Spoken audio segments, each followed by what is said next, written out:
kasih atas kehadiran Guru PAUD, Pak Eko, dan Bu Ina. Semoga kita bisa melaksanakan kegiatan ini dengan lancar dan dalam keadaan sehat. Dan sebelum memulai kegiatan, marilah kita bersama-sama membaca doa menurut agamanya masing-masing. Membaca doa dimulai. Membaca doa selesai.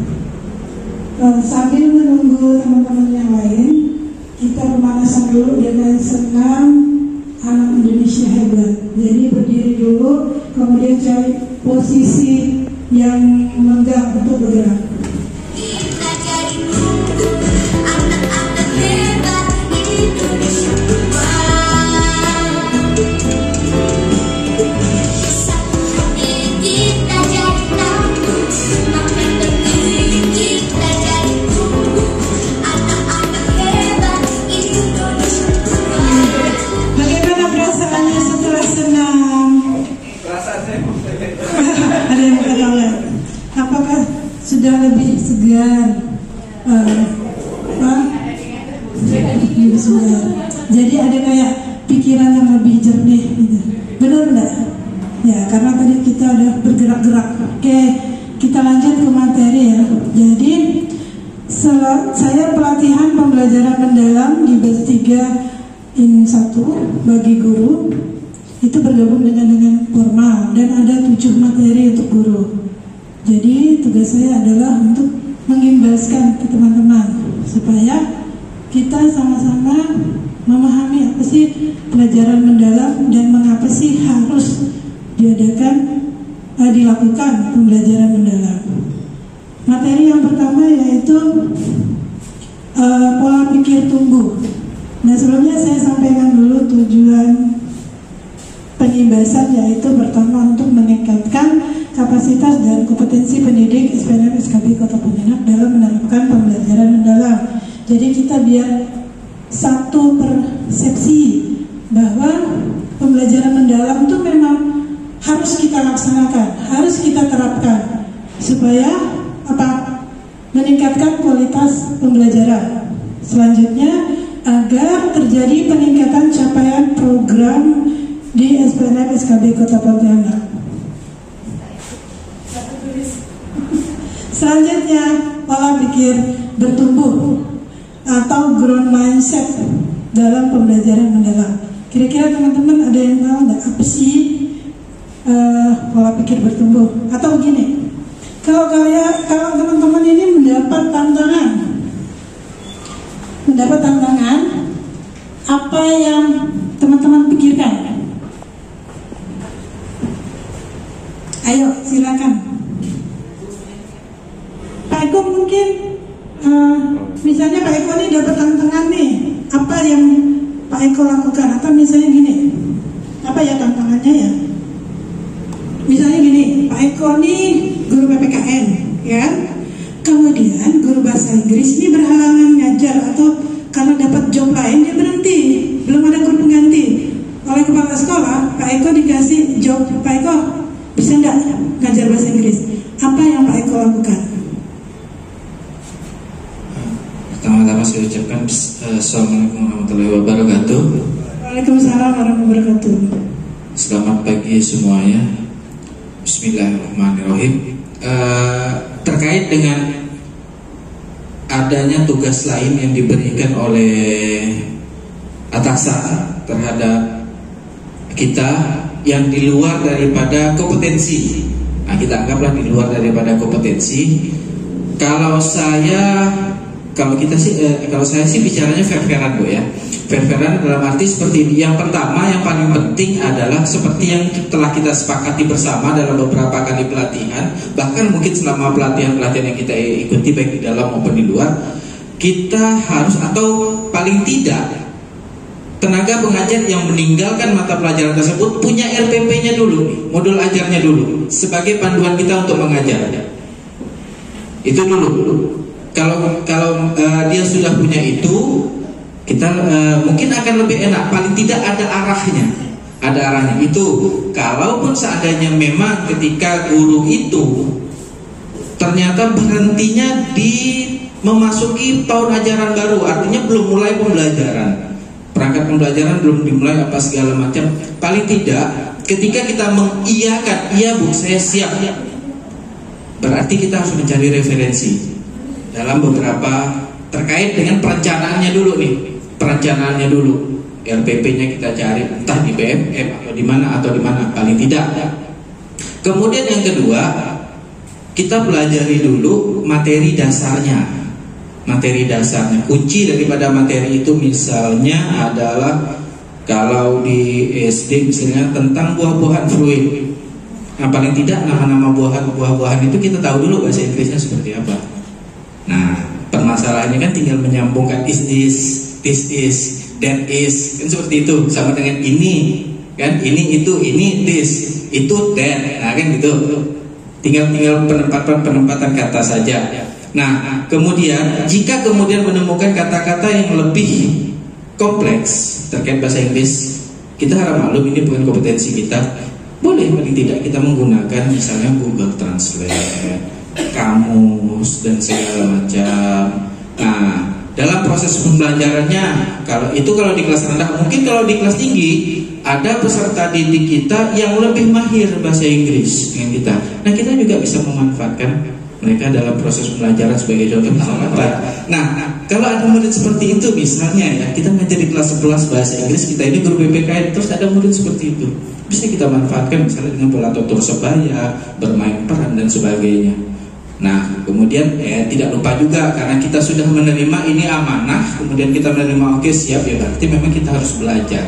Paling tidak sampai ada ketemu tutor atau guru yang memang benar-benar ada di kompetensi itu dan siap untuk menggantikan tugas itu, sehingga kita bisa beralih ke tugas kita sebelumnya atau tugas semulanya. Mungkin dari saya itu saja Bu. Terima kasih. Assalamualaikum warahmatullahi wabarakatuh. Waalaikumsalam warahmatullahi wabarakatuh. Terima kasih Pak Eko.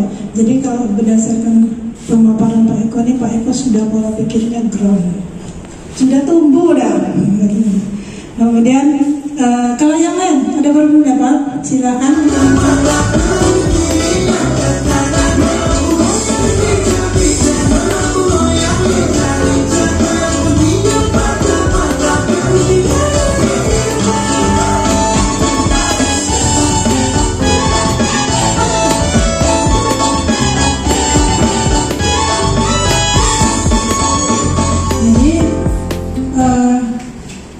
Ada buku panduan terbaru tentang pembelajaran dan asesmen Revisi 2025. Jadi silakan teman-teman sambil dibuka. Nah, di situ ada contoh dokumen rencana pembelajaran untuk PAUD. Itu ada di halaman 101. Silakan dibuka pedomannya. Kemudian kalau untuk pembelajaran SD, jadi kita pakai SD ya, PK itu ada di halaman 104. Kemudian untuk yang SMP ada di 107 untuk paket B. Kemudian yang SMA itu ada di halaman 115. Nah, jadi itu bisa sebagai contoh. Jadi formatnya itu berbeda dengan template yang tadi saya bagikan ya. Jadi itu terserah kita mau modelnya seperti apa. Yang penting dalam rencana pembelajaran itu harus ada 4 komponen. Yang pertama tadi apa? Komponen yang pertama identitas. Yang kedua desain pembelajaran. Yang ketiga apa? Pengalaman belajar. Yang keempat asesmen. Nah, jadi harus ada 4 komponen tersebut di dalam perencanaan pembelajaran. Oke. Kemudian saya sudah share, itu ada CP terbaru. CP terbaru. Cuma tadi saya belum sampai.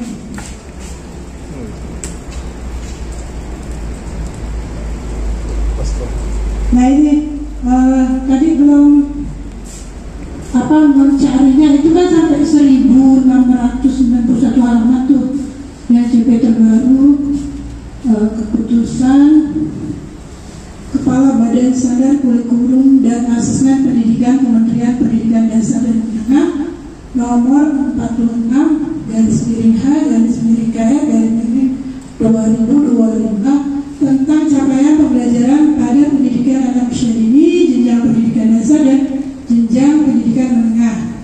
Jadi silakan teman-teman mengambil CP yang terbaru dari keputusan Badan Standar Kurikulum dan Asesmen Pendidikan Kementerian Pendidikan Dasar dan Menengah. Jadi ngambil CP-nya dari ini ya. Jadi modul ajar yang kemarin sudah dibuat disesuaikan CP-nya dengan ini. Yang di PAUD itu ada di halaman 20. Nah, yang untuk paket ABC silakan dicari di surat keputusan ini. Kita lanjut. Nah, yang keenam yaitu implementasi dan refleksi dalam pembelajaran mendalam. Selanjutnya, nah ini ada ilustrasi pembelajaran yang membingungkan. Oke, kita literasi sama-sama. Di kelas 7, Ibu Felicia sedang mengajarkan konsep gerhana matahari. Dia membuka pelajaran dengan menunjukkan diagram rumit tentang orbit bulan dan matahari, lengkap dengan istilah ilmiah seperti umbra dan penumbra. Ibu Felicia meminta siswa mencatat dan menghafal diagram tersebut. Ini adalah gambar bagaimana gerhana terjadi. Perhatikan istilah-istilah ini dan hafalkan. Besok ada kuis, katanya dengan lembut. Banyak siswa terlihat bingung. Salah satu siswa, Dina, mencoba memahami, tetapi merasa frustasi. Bu, saya tidak paham. Apa itu umbra dan penumbra? Tanyanya. Kamu hanya perlu memperhatikan berkali-kali dan menghafalnya. Kalau kamu tidak mengerti sekarang, nanti kamu akan paham setelah mempelajari lebih banyak, jawab Bu Felicia. Dina dan teman-temannya menjadi semakin kehilangan motivasi. Mereka merasa pelajaran itu sulit dipahami karena istilah-istilah baru yang langsung dilemparkan tanpa dijelaskan kaitannya dengan hal-hal yang mereka kenal sebelumnya. Tanpa memberi contoh konkret atau analogi, Ibu Felicia terus melanjutkan penjelasannya dengan cara yang sama. Dia tidak berusaha mengkaitkan konsep gerhana dengan pengalaman siswa sehari-hari, seperti melihat bayangan saat bermain di bawah sinar matahari. Dia juga tidak memberi kesempatan bagi siswa untuk berdiskusi atau bertanya lebih lanjut. Ketika siswa mencoba membuat koneksi dengan pengetahuan mereka, seperti bertanya, Bu, apakah ini mirip seperti bayangan kita saat berdiri di bawah matahari? Ibu Felicia menjawab dengan ketus, kita tidak sedang membahas bayangan manusia. Fokus saja pada diagram itu, jawab Ibu Felicia tanpa ketus. Setelah kuis diselesaikan, hasilnya menunjukkan bahwa sebagian besar siswa gagal. Hanya sedikit yang berhasil menjawab dengan benar, dan itu pun hanya karena menghafal, bukan karena memahami. Banyak siswa merasa semakin takut menghadapi pelajaran sains karena menganggapnya terlalu sulit. Mereka kehilangan kesempatan untuk memahami bagaimana konsep yang mereka pelajari sebenarnya berhubungan dengan dunia nyata. Nah, kira-kira ilustrasi ini pembelajaran mendalam atau bukan? Kan, jadi pembelajaran apa? Dangkal. Nah, sekarang saya meminta teman-teman untuk berkelompok, PAUD, paket A, paket A, paket B, paket B, paket C, paket C. Buatlah ini menjadi pembelajaran mendalam. Artinya buat skenario nya nih, supaya ini kan tadi bukan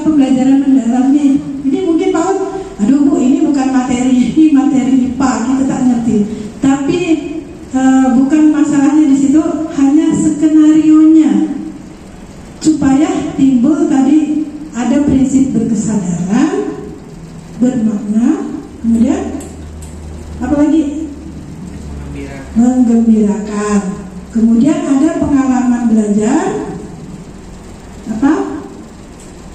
Memahami, mengaplikasi, merefleksi. Nah, jadi didiskusikan mungkin 10 menit lah, diskusi sama teman sekelompok.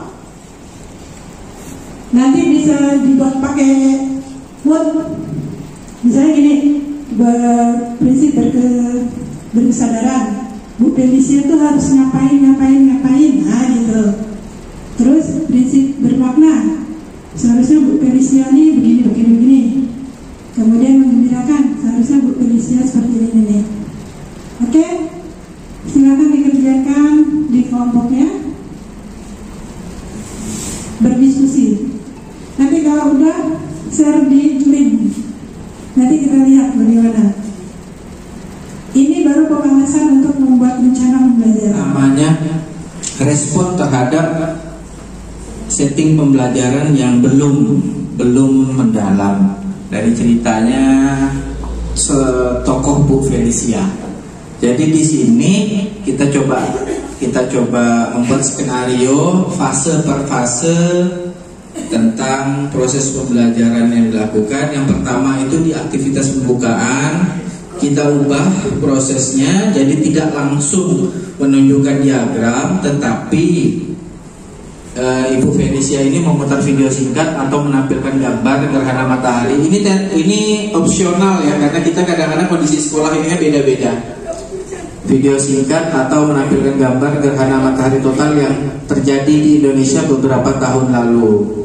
Nah, harapannya adalah suasana kelas menjadi hidup, kemudian siswa yang mudah-mudahan dengan menggunakan video, siswa itu lebih terkesima dengan fenomena yang ada, karena dia melihat prosesnya. Kemudian setelah itu diberikan pertanyaan pemantik, apa yang akan kalian lihat menurut kalian bla bla bla bla, pernahkah kalian mengalami atau bla bla bla, seperti itu pertanyaan pemantiknya. Kemudian baru kita koneksikan dengan pengalaman siswa. Nah, jadi di sini konsep bayangannya tidak hanya sekedar disebutkan, tetapi memang dipraktekkan dengan menggunakan center. Center ini dianggap sebagai matahari, kemudian bola ini satu bola apa saja. Bagaimana perasaannya hari ini? Luar biasa. Ada yang sedih? Ada. Senang semua? Oh, ada yang sakit? Yang sakit mudah-mudahan cepat sembuh. Batuk, pilek. Oke. Tidurnya bagaimana tadi malam? Wah, tidak nyenyak. Ada yang nyenyak, tidak nyenyak. Oke. Sambil menunggu teman-teman yang lain, kita senam-senam dulu supaya lebih segar.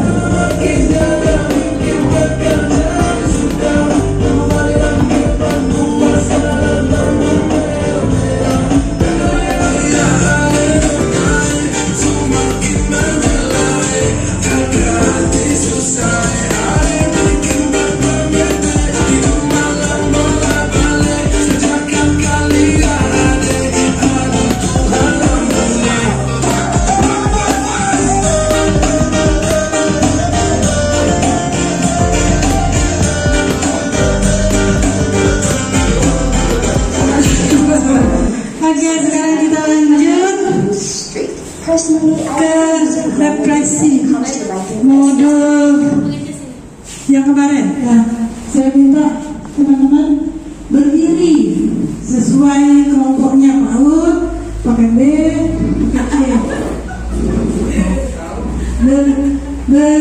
berbaris. Nah, sini. Nanti jika ada beberapa pernyataan, jika pernyataan benar, maka geser satu langkah ke kanan kalau benar. Kalau salah, diam di tempat. Oke, silakan. Bergeser ke belakang, PAUD ke belakang gitu. Nah,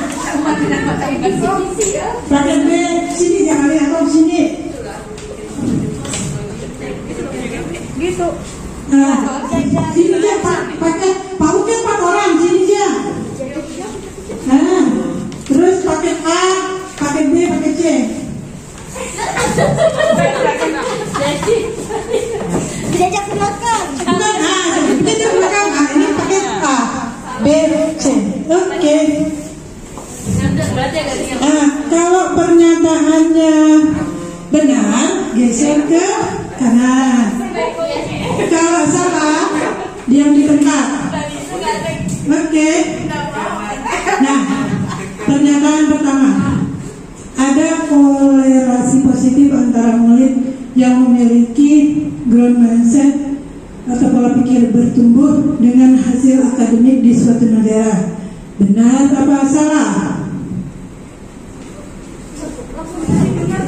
Kalau benar geser ke kanan, kalau salah diam di tempat. Nah, salah diam di tempat. Ulangi.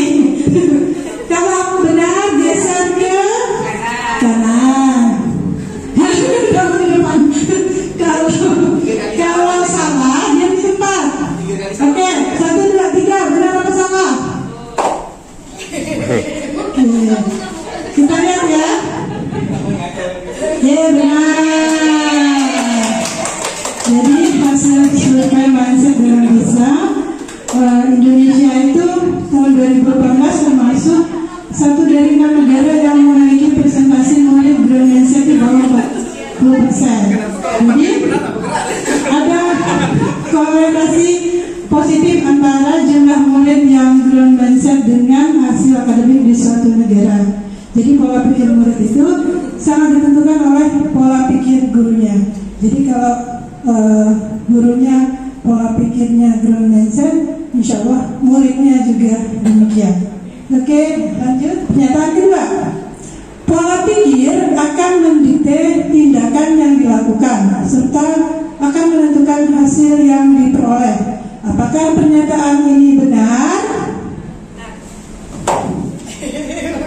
Oke, coba kita lihat Pak Eko. Ikut-ikut ya. Nah, benar. Yeah. Jadi pola pikir adalah akan mendikte tindakan yang dilakukan serta menentukan hasil yang diperoleh. Jadi pola pikir atau mindset itu merupakan fondasi dari keterampilan dan alat. Selanjutnya, pernyataan ketiga. Perbedaan pola pikir tetap (PPT) dan pola pikir bertumbuh adalah cara bersikap saat menghadapi orang lain. Apakah pernyataan ini benar?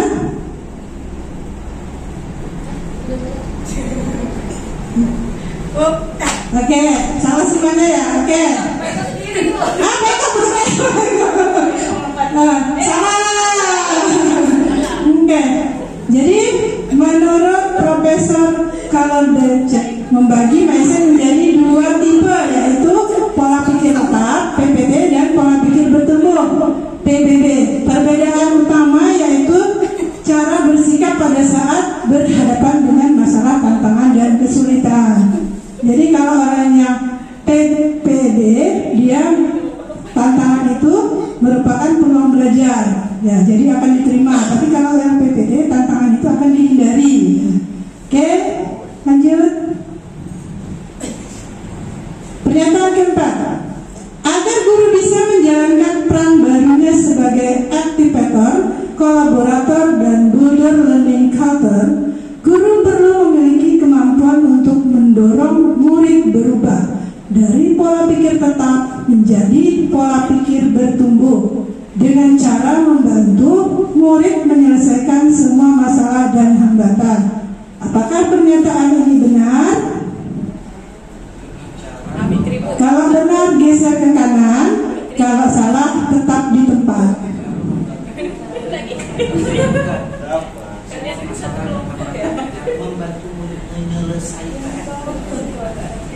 Oke? Berarti salah ya? Oke. Ya, benar, salah. Jadi suara PPB adalah suara yang menimbulkan kekhawatiran bila berhadapan dengan kendala.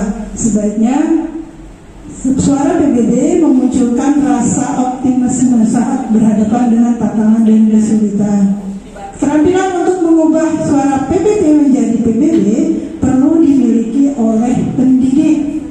Caranya kita harus mempelajari cara mengenal suara PPT, kemudian menyadari bahwa kita punya pilihan suara PPP menjadi PPB. Oke, lanjut. Lanjut. Pernyataan 5. Cara guru memberi pujian atau kritik akan mempengaruhi pola pikir murid. Benar apa salah? Nah, ya. Cara memberi pujian ini akan mempengaruhi pola pikir murid. Jadi, dua pujian akan memberi dampak yang berlawanan. Jika saat melihat murid mendapatkan nilai baik, guru menyatakan kamu pintar, itu pujian pribadi. Jadi murid itu akan cenderung memilih hal-hal yang mudah. Misalnya dalam mengerjakan tugas, kita bilang tugas kamu bagus. Jadi dia akan mencari tugas-tugas yang mudah supaya dapat pujian bagus. Tapi kalau kita melakukan pujian proses, misalnya kamu pasti sudah bekerja keras, itu akan membuat murid terus berusaha dengan keras karena yang dipuji itu usahanya. Oke, lanjut. Pernyataan ke-6. Salah satu cara yang banyak digunakan orang dalam upaya mengubah pola pikir seseorang adalah lewat intervensi pola pikir. Intervensi pola pikir memiliki tujuan utama mendorong orang berpindah dari PPT menjadi PPB. Apakah benar pernyataan ini? Oke, lanjut. Benar. Jadi tadi yang geser cuma pakai B, yang lain tetap. Oke. Hah? Oh, malah bergeser. Oh, berdua yang bergeser. Udah lama. Oke. Nah, jadi cara kita mengintervensi pola pikir saat melihat murid menyerah ketika menemui tantangan, segera dorong untuk mencoba lagi. Kemudian pada saat murid sudah mencoba, kita beri pujian proses. Nah, kemudian kita jelaskan bahwa perbedaan PPT dan PBB pada saat anak menghadapi tantangan. Kemudian jelaskan kepada murid bahwa berbuat salah itu merupakan cara otak untuk belajar dan berkembang. Nah, jadi artinya pada saat kita menemukan kesalahan dalam bekerja, itu sebenarnya melatih otak kita untuk belajar dan berkembang. Jadi tidak usah takut dengan kesalahan. Oke, lanjut. Pernyataan ke-7. Oke. Pembelajaran mendalam dilaksanakan dengan prinsip pembelajaran BBM, yaitu berkesadaran, bermakna, dan menggembirakan. Prinsip pola pikir bertumbuh akan berperan besar pada prinsip bermakna. Apakah pernyataan ini benar? Oke, jawabannya teng-teng-teng, salah. Jadi PBB itu paling besar pada prinsip berkesadaran, paling besar. Jadi sebenarnya PBB itu ada di semua, berkesadaran ada, bermakna ada, menggembirakan ada.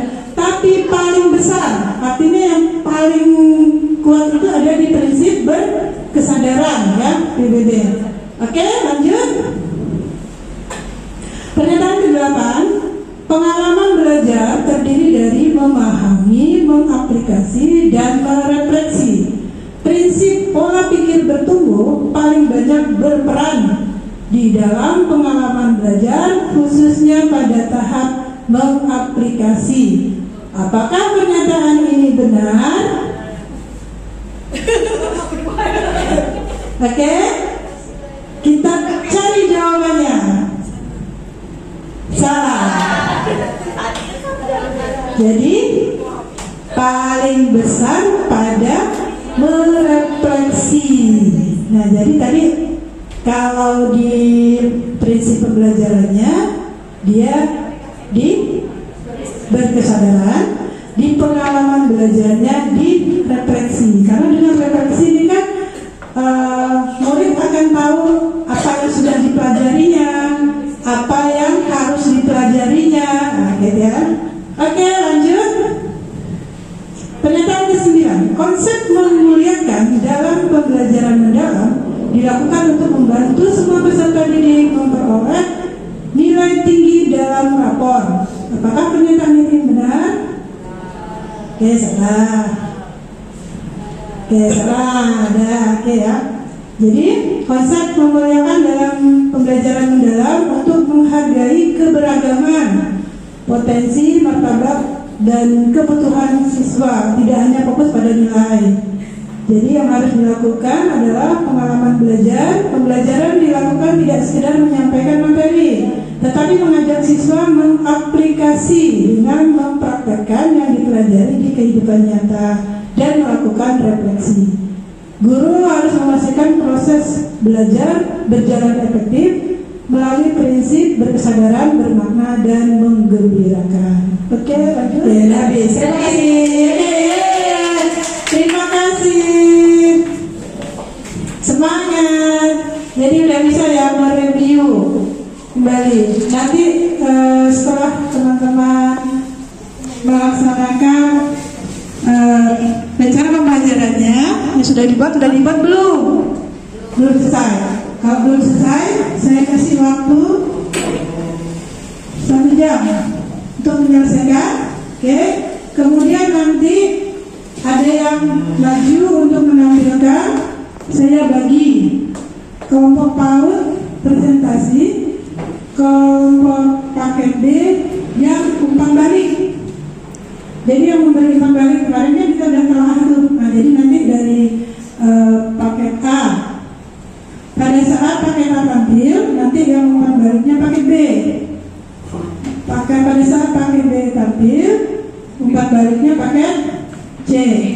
Pada saat paket C tampil, umpan baliknya dari PAUD. Oke? Jadi silakan dikerjakan yang belum selesai.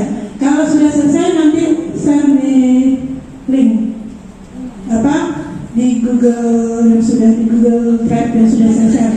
Nah, jadi kan ini kan kelompok permapel. Jadi nanti misalnya di paket B ya. Nah, mau yang imam punya atau Sarifah, tergantung yang mana gitu ya. Tapi sebenarnya lebih enak yang punya kita. Kenapa? Karena ada revisi, jadi kita bisa ini yang harus saya lengkapi gitu. Tapi yang lain, kalau dua-duanya mau ditampilkan juga ada apa-apa. Oke, silakan ya, saya kasih 1 jam, berarti jam 9:30 ya. Oke, 9:30. Oke, selamat bekerja. Dalam di SPNF SKB Kota Pontianak. Saya Habib Asulani mengampu mata pelajaran informatika dengan materi dampak sosial informatika. Nah, di dalam rencana pembelajaran mendalam ini terdapat poin A yang pertama identitas, di mana di identitas ini terdapat nama penyusun, satuan pendidikan, kelas, elemen, materi, dan jenis pertemuan. Lalu dilanjutkan dengan penyusunan dimensi profil lulusan. Nah, di mana kita menyesuaikan dengan pembelajaran di dalam kelas, di mana pembelajaran kita terdapat keimanan dan ketakwaan kepada Tuhan Yang Maha Esa. Topiknya binatang, subtopiknya yaitu ikan. Identitas mata pelajaran literasi kelas bumi semester 1, subtopik ikan. Pertemuan ke-1 sampai ke-5. Dimensi profil lulusan. Pilihlah DPL yang akan dicapai dalam pembelajaran. DPL pertama yaitu keimanan dan ketakwaan terhadap Tuhan Yang Maha Esa. Tujuannya adalah anak-anak mengetahui makhluk ciptaan Tuhan. Yang kedua, DPL keluargaan. Tujuannya anak-anak bertanggung jawab atas tugas yang diberikan dan menghargai karya teman. Modul ajar untuk kelas 4, yaitu tentang keragaman, indahnya saling menghargai dalam keragaman. Di sini saya pendidikan agama Islam memiliki 4 SKK dan 8 kali pertemuan kali 35 menit. Satu hari itu biasanya 2 jam pertemuan. Jadi ini adalah identitas modul yang saya buat. menurut hasil kesepakatan dari kita kemarin pas diskusi untuk membuat modul ajar. Baik, Assalamualaikum warahmatullahi wabarakatuh. Waalaikumsalam warahmatullahi wabarakatuh. Saya akan mencoba memberi umpan balik untuk modul ajar yang telah disampaikan oleh Pak Fikri.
Selanjutnya yang membeli umpan balik dari PAUD. Nah, oke, dipersilakan Ibu Nafisa untuk memaparkan rencana pembelajaran mendalam pada program pendidikan kesetaraan paket C. Pada Ibu Nafisa kami persilakan.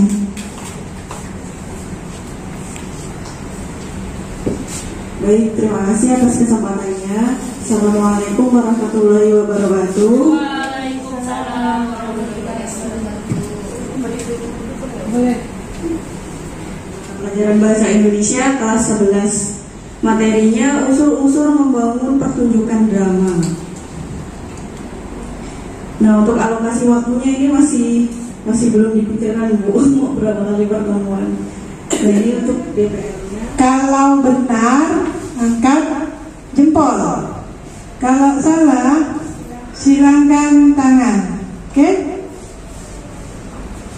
Pernyataan pertama. Asesmen formatif selama proses pembelajaran memiliki peranan penting untuk umpan balik dan perbaikan proses pembelajaran. Apakah pernyataan ini benar? Bu Jasmine apa Bu Jasmine?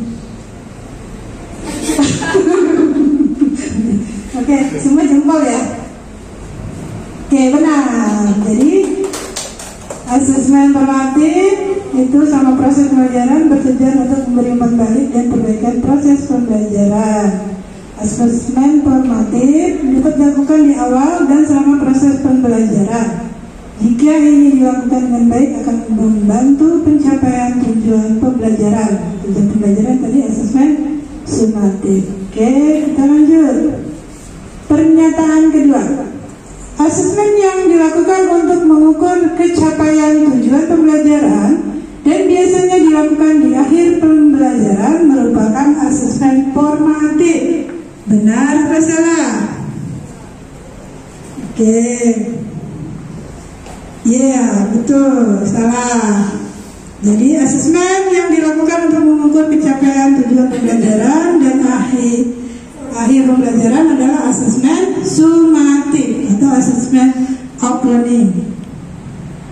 Pernyataan 3. Arjuna, seorang guru di sekolah dasar, melakukan asesmen untuk perbaikan proses pembelajaran, baik sebagai umpan balik yang membantu peserta didik dalam belajar maupun refleksi guru mengajar.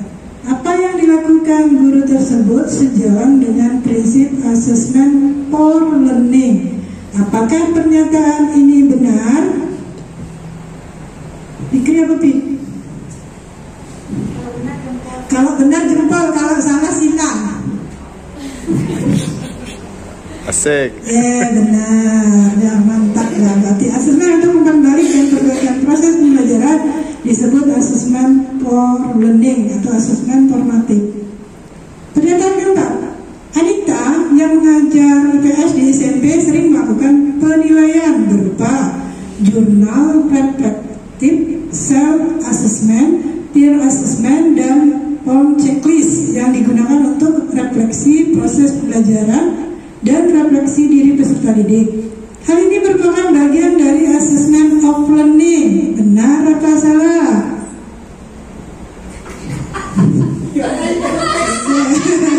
Oke, kita lihat. Salah. Itu adalah assessment apa? As learning ya. Oke. Jadi kalau refleksi tadi sebagai assessment as learning, bukan sumatif, tapi dia assessment formatif. Pernyataan 5. Assessment formatif berupa tes diagnostis dilakukan oleh guru dengan tujuan melihat kesiapan peserta didik.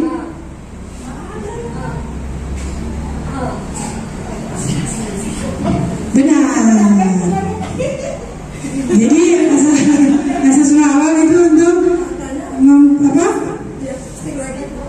Iya, seharusnya awal, ya kan? Jadi untuk mengukur kesiapan murid. Jadi dia assessment as learning. Pernyataan 6. Prinsip pembelajaran mendalam adalah berkesadaran, bermakna, dan merefleksi.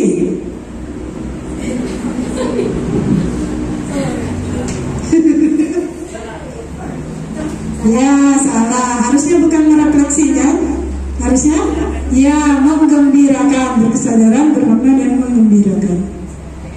Pernyataan 7. Ketika peserta didik memiliki kesadaran untuk menjadi pembelajar yang aktif dan mampu meregulasi diri, memahami tujuan pembelajaran, termotivasi secara intrinsik untuk belajar, sehingga tumbuh keingintahuan terhadap pengetahuan dan pengalaman baru, merupakan penerapan dari prinsip pembelajaran mendalam berkesadaran. Apakah pernyataan ini benar? Pik apa pik?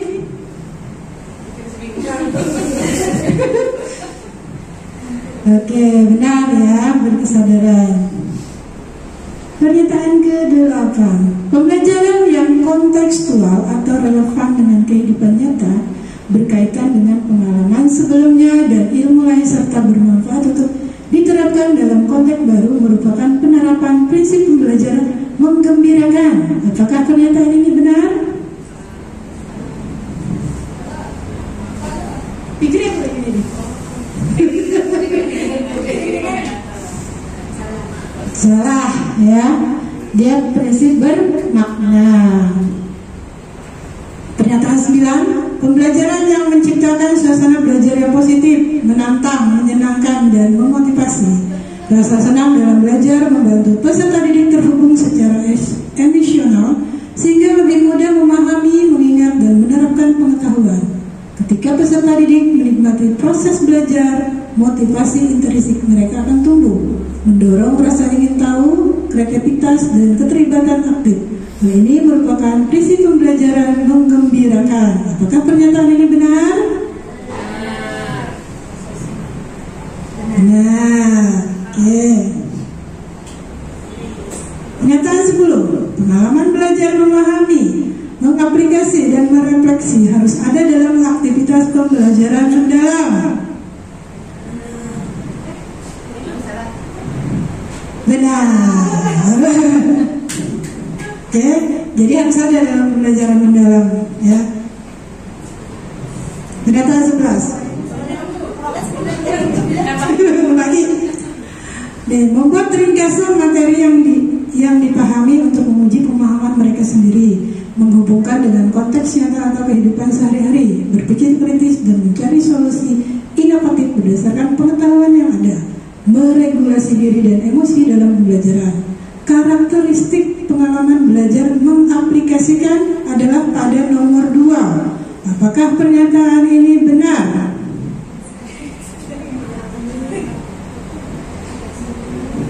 Salah. Karena dia baru menghubungkan. Nah, tuh, memahami, mengaplikasikan. Dia baru menghubungkan konsep baru. Pasti kita terjebak apa?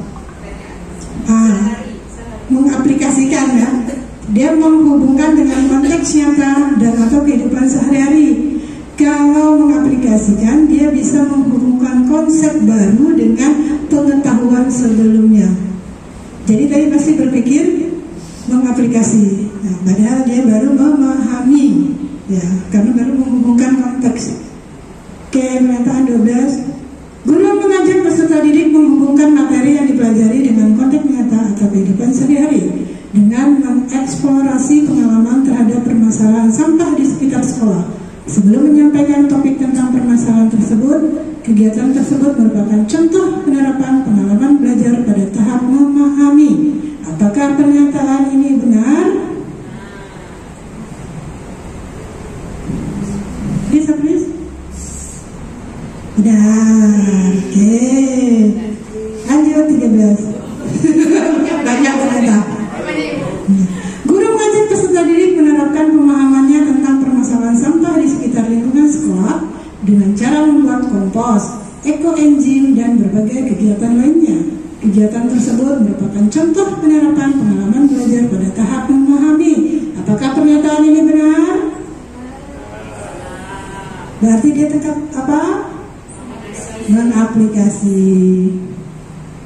14. Guru mengajar peserta didik melakukan refleksi terhadap pencapaian tujuan pembelajaran, evaluasi diri, memotivasi diri sendiri untuk terus belajar, dan bagaimana cara belajar, menerapkan strategi berpikir, memiliki kemampuan metakognisi, meregulasi diri dalam pembelajaran, dan meregulasi emosi dalam pembelajaran. Ini berada pada tahap mengaplikasi. Apakah pernyataan ini benar? Harusnya apa? Ya, harusnya merefleksi. Oke, refleksi dalam pembelajaran mendalam memiliki tujuan utama untuk membantu siswa dan guru mengevaluasi proses pembelajaran serta meningkatkan strategi pembelajaran. Apakah pernyataan ini benar? Benar. Yeay, terima kasih. 99. Siapa yang betul semuanya? Oke. Ya, tepuk tangan untuk kita semua yang sudah semangat belajar pada hari ini. Menang banyak, anak menang banyak.